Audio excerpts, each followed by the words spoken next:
আসসালামু আলাইকুম। নতুন আরও একটি ব্লগে আপনাদের সবাইকে স্বাগত জানাই। কাছে এবং দূরে, দেশ এবং দেশের বাহিরে যে যেখান থেকে আমার আজকের এই ভিডিওটি দেখছেন, আশা করছি আল্লাহর রহমতে বরাবরের মতো সবাই ভালো আছেন। আলহামদুলিল্লাহ, আমরাও ভালো আছি। সংসার জীবনের শুরুর দিকে তেমন একটা রান্নাবান্না পারতাম না বা জানতামও না। তার উপরে পিঠা বানানো তো অনেক বেশি কঠিন কাজ মনে হতো, একদমই পারতাম না বললেই চলে। যখন প্রতিবেশী আন্টিরা বাসা থেকে এটা সেটা দিত, থালা ভরে নানান পিঠা বানিয়ে দিত, খেয়ে নিতাম মজা করে ঠিকই, তবে ওই বাটির মধ্যে কি দিব সেটাই ভেবে পেতাম না। তো বাসায় যা থাকে আর কি, যতটুকু নিজে বানিয়ে নিতে পারতাম বা বাসায় যা ছিল ওগুলো দিয়েই পাঠাতাম আর কি। তারপরও ওই যে মনের মধ্যে একটা থাকে না যে আমি কেন পারছি না বা চেষ্টা করব, তো প্রায় সময় জুনায়েদের বাবাকে বলতাম, তো বলতো সময়ের সাথে সাথে একদিন সব কিছু হয়ে যাবে, তুমি মন খারাপ করো না। তো এই তো আসলেই সময়ের সাথে সাথে এখন কত কিছুরই না পরিবর্তন হয়ে যায়।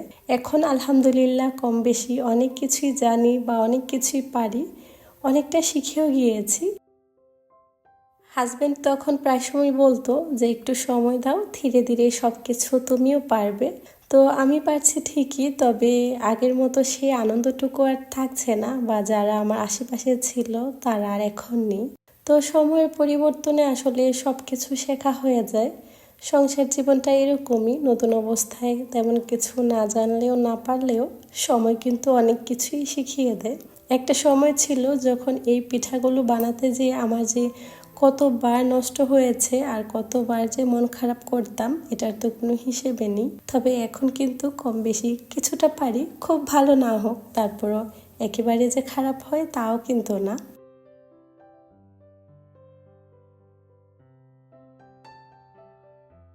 আমরা যারা সংসার জীবনে নতুন তাদের কাছে কিন্তু এগুলো অনেক বেশি কঠিন কাজ, তবে যারা অনেকটা সময় পার করে ফেলেছেন বা অনেক বেশি জ্ঞান অর্জন করে ফেলেছেন তাদের জন্য কিন্তু এই কাজগুলো অনেকটাই সহজ। যেমন একটা সময় এই কাজগুলোর জন্য যে আমাকে কত টেনশন করতে হতো, বা একটা জিনিস যখনই বানাতে যেতাম হতো না, খুব মন খারাপ হতো। তবে একটা সময়ের পর আর এরকম হয় না। তবে নতুনদের জন্য কিন্তু এই কাজগুলো করা অনেকটা কঠিন হয়ে যায়, তো সব কিছু একটু সময় দিতে হয়, তো ওটাই করছি আর কি। যাই হোক, আজকে অনেক দিন পর ইচ্ছে করলো দুপুরের দিকে একটু করে চিতই পিঠা বানাবো। আগে না আমি তেমন একদমই পিঠা বানাতে পারতাম না, আর পিঠা বানানোর মতো তেমন কিছুই বাসায়ও ছিল না। তবে এখন যেহেতু একটু একটু করে পারছি, তো আপাতত চেষ্টা করে যাচ্ছি। শীতের মধ্যে কিন্তু কম বেশি সবারই মনে হয় চিতই পিঠা, পুলি পিঠা, পাক্কন পিঠা খাওয়া হয়ে গিয়েছে। আমার বাসায় হয়েছে, তবে খুব একটা বেশি বানানো হয়নি, যেহেতু বাসায় তেমন মানুষজনও নেই। যতবার বানানো হয় ওই তো আশেপাশের আন্টিদেরকে নিয়েই খাওয়া হয়। যে সকল আপু ও আন্টিরা অনেক বেশি জ্ঞানী হন বা গুণী হন, তারা দেখবেন যে কোনো কিছু বানাতে যাক খুবই সুন্দর পারফেক্টভাবে বানিয়েও নিতে পারেন। তবে আমাদের মতো যারা, তাদের জন্য কিন্তু এই ধরনের কাজগুলোই অনেকটা কঠিন। তো আমি চেষ্টা করছি, সবসময় যে পারফেক্ট হয় তা কিন্তু না। গতকালের একটু করে মাংস রান্না করে নিয়েছিলাম, গরুর মাংস ছিল। ওটা ছিল বলেই আজকে ইচ্ছে হলো যে একটু করে চিতই পিঠা বানাই। এখানে আমি শুকনা চালের গুঁড়া নিয়ে আছি, তারপর সামান্য একটু লবণ দিয়ে একটু কুসুম গরম পানি দিয়ে হাত দিয়ে খুব ভালো করে মাখিয়ে আমি প্রায় আধা ঘন্টার মতো এটাকে রেস্টে রেখে দিয়েছি। তারপর হাত দিয়ে খুব ভালোভাবে এটাকে কচলিয়ে আমি অনেকক্ষণ সময় নিয়ে এটাকে মেখে নিয়েছি। আপনারা হয়তো বা খেয়াল করেছেন। তারপর আবারও একটু কুসুম গরম পানি দিয়ে ব্যাটারটাকে পাতলা করে নিয়েছি।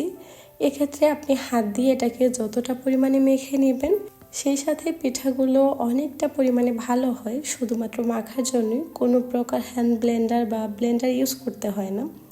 দেখতে পাচ্ছেন কত সুন্দর একেবারে ফুলকো ফুলকো হয়েছে। প্রতিটা পিঠা অনেকটা পারফেক্ট হয়। এভাবে হাত দিয়ে যতটা সম্ভব, একটু কষ্ট হয়, দেখা যায় হাত ধরে যায়, তারপরও একটু সময় নিয়ে মাখিয়ে নিলে পিঠাগুলো খুব ভালো হয়।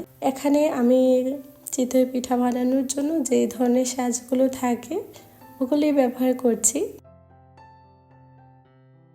চিতই পিঠা বানানোর জন্য তো দেশে অনেক সুন্দর সুন্দর সাজ বের হয় কিছুদিন পর পর, সেই সাথে একসাথে অনেকগুলো পিঠা বানানো যায়। আগে তো দেখা যেত আমার আম্মু যখন বাসায় পিঠা বানাতো একটাই বানাতো বড় হাঁড়ির মধ্যে দিয়ে, তবে এখন একসাথে অনেকগুলি বানিয়ে নেওয়া যায়।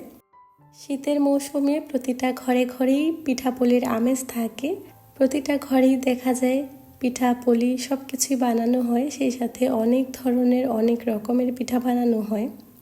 দেশ পেরিয়ে বিদেশের মাটিতেও দেখা যায় পিঠাপুলির নানা উৎসব আয়োজন শুরু হয়। চিতই পিঠা আমি যে কোনোভাবেই খেতে পারি, অনেকে অনেকভাবেই খেয়ে থাকেন, তবে আমার কাছে যেভাবে দেয়া হোক আমি ওভাবেই খেতে পারি, খুব ভালো লাগে।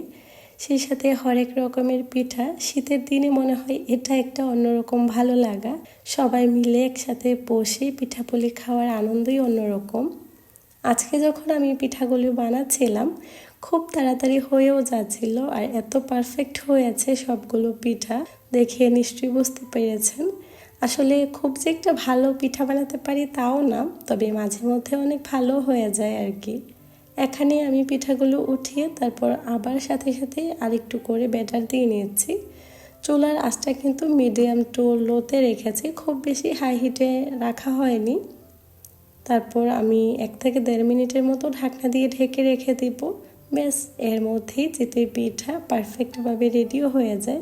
এখন উঠিয়ে নিচ্ছি।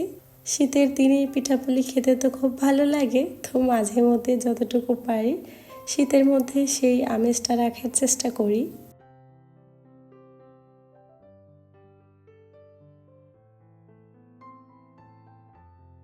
এদিক দিয়ে পিঠাগুলো বানিয়ে নিই, পাশাপাশি আপনাদেরকে আরও একটা কথা মনে করিয়ে দিতে চাই।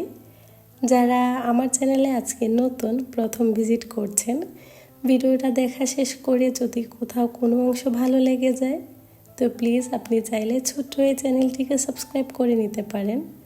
যারা এতক্ষণ অবধি ধৈর্য সহকারে আমার ভিডিওটা দেখছেন বা দেখা শুরু করেছেন, ভিডিওতে একটা লাইক দিয়ে ভিডিওটা কন্টিনিউ করবেন। আপনার একটা ছোট্ট লাইকই পারে আমার ভিডিওটাকে আরও অন্যজনের কাছে পৌঁছে দিতে। সেই সাথে এই মুহূর্তে যারা এই কাজগুলো করে নিয়েছেন আপনাদের সবাইকে অসংখ্য ধন্যবাদ। যারা প্রতিনিয়ত আমার ভিডিওগুলো দেখছেন, লাইক করছেন, তাদেরকেও জানাই অসংখ্য ধন্যবাদ।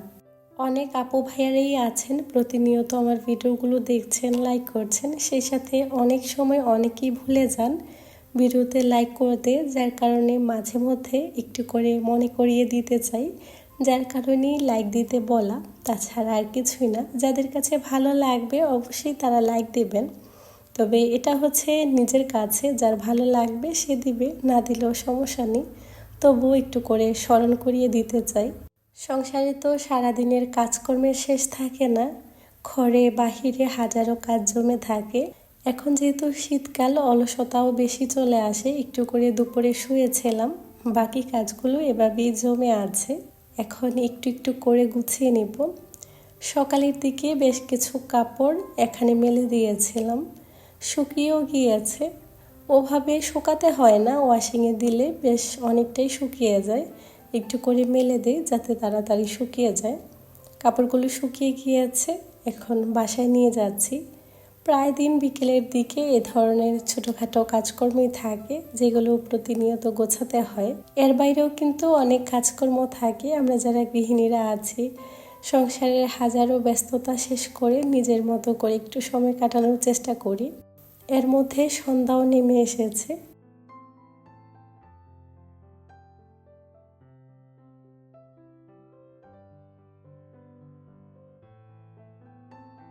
সন্ধ্যার এই সময়টা সবসময় শুধুমাত্র আমারই থাকে, বাচ্চারা যে যার মতো প্রাইভেটে চলে যায়, বাসায় তো আর তেমন কেউ থাকে না।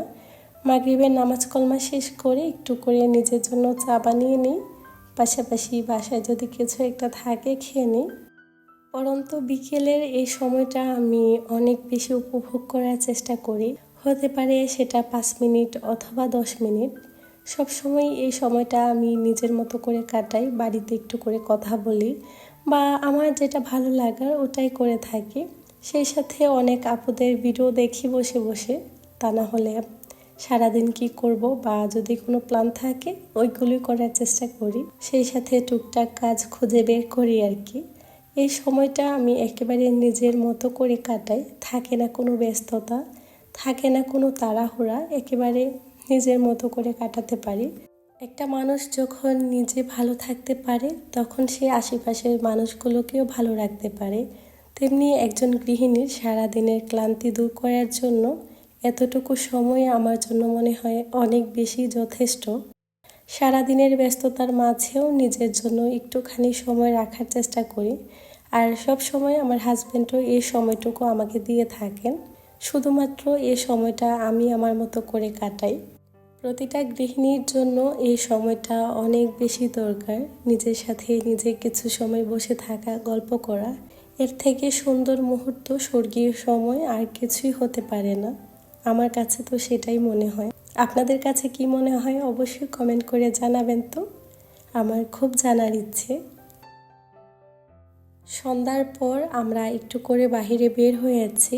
আজকে বাংলাদেশি একটা প্রোগ্রাম ছিল, বাংলাদেশি নাইটস, ওখানেই আমরা আজকে এসেছিলাম। এটা বেশ কিছুদিন আগের ছিল, তবে আপলোড দিতে কিছুটা লেট হয়ে গিয়েছিল। ওখানেই আমরা গিয়েছিলাম। এখানে আসতে আসতে প্রায় আমাদের 7:30টার মতো বেজে যায়। তো এসে বসলাম, তারপর পরই অনুষ্ঠান শুরু হয়ে গিয়েছিল। বাচ্চাদেরকে নিয়ে বসে বেশ কিছু সময় অনুষ্ঠান উপভোগ করেছি। চারপাশে শুধু নিজের দেশের মানুষ ছিল, কি যে ভালো লাগছিল। সব জায়গায় একেবারে বাংলাদেশি কথা, মনে হয় মনটা একেবারে শান্ত হয়ে গিয়েছে। দেশের মানুষগুলো দেখলে কেন যেন নিজের অজান্তে একটা ভালো লাগা কাজ করে। সেই সাথে অনেক ভাইয়ারা দেখলাম বেশ আনন্দ করেছে। আমরাও বেশ অনেকক্ষণ ওখানে ছিলাম। বিভিন্ন প্রোগ্রাম হচ্ছিল একটার পর একটা, সেই সাথে অনেক ধরনের গান, তারপর মিউজিক, অনেক কিছুই ছিল। তারপর বেশ কিছু সময় আমরা বসেছি, উপভোগ করেছি, বেশ ভালো লেগেছে। সব থেকে যে জিনিসটা বেশি ভালো লেগেছে, চারপাশে শুধু নিজের দেশের মানুষগুলোই ছিল। এটা একটা অন্যরকম ভালো লাগা ছিল। সেই সাথে অনেক ভাইয়ারা এসেছিলেন পরিবার পরিজন নিয়ে, অনেক সুন্দর সময় কাটিয়েছি। বাচ্চারা কিন্তু বেশি একটা সময় ওখানে বসতে চায়নি, অনেক কষ্ট করে বাচ্চারা বসেছিল। ওভাবে আর বলতে পারিনি যে আম্মু চলে যাব। তো আমরাই নিজে থেকে উঠে এসেছি। এখানে আসার পর তো বাচ্চারা যে যার মতো ছোটাছুটি করছিল, খেলা করছিল। ওরাও তো ছোট মানুষ, ওভাবে বসে থাকতে পারে না, ভালো লাগে না হয়তোবা। তো ওদেরকে নিয়ে আমরা একটু সামনে গিয়ে এসেছি। এখানে বেশ কিছু সময় বসেছিলাম, বাচ্চারা খেলাধুলা করেছে, আমিও বেশ কিছু সময় দেখেছি, ভালো লেগেছে। মাঝে মধ্যে একটু করে বাইরে বের হলে কিন্তু খুব ভালো লাগে। তাছাড়া শীতের এই সিজনটাতে বিভিন্ন জায়গায় অনুষ্ঠান হয়ে থাকে। তারপর আমরা ওখানে বেশ কিছু সময় কাটাই। তারপর ওখান থেকে বের হয়ে সোজা চলে আসি খাবার খাওয়ার জন্য। বাচ্চারাও ভীষণ ক্ষুধার্ত ছিল, সেই সাথে আমরা নিজেরাও। তো সোজা চলে আসি কোকোতে। ওখান থেকে জোনাদের বাবা চিকেন ফ্রাই নিয়ে এসেছিল। এগুলো এখন বসে বসে খেয়ে নিব, পাশাপাশি বাসায়ও চলে যাচ্ছি। অনেকক্ষণ সময় ছিলাম, বেশ রাতও হয়ে গিয়েছে। আজকের মতো এ পর্যন্তই। সবাই ভালো থাকবেন। আল্লাহ হাফেজ।